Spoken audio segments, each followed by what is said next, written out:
Alrighty, 2007 Saab 9.3 sway bar end link replacement. These sway bar end links are broken down at the bushings here, which can be seen here, causing a noise concern. It's pretty simple repair here. Going to use a couple tools.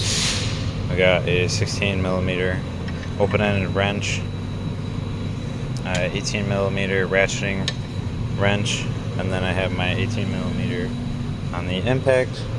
First we're going to put the 16 open-ended on the back of the sway bar bushing here.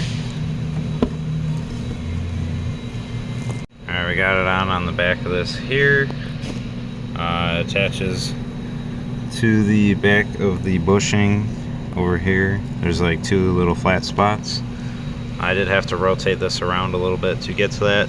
Next we're going to use the impact and just zip that right off while holding on to the wrench, and then we'll go to the bottom one. I already got the top nut off of the sway bar end link, just pop that out.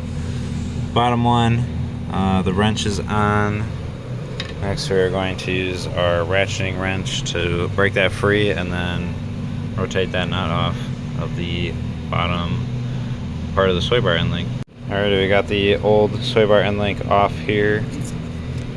You can see got those cracks on the joints there.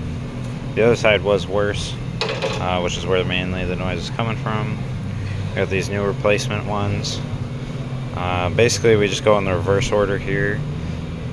Going to put the 16-inch open-ended wrench on here and then tighten them down.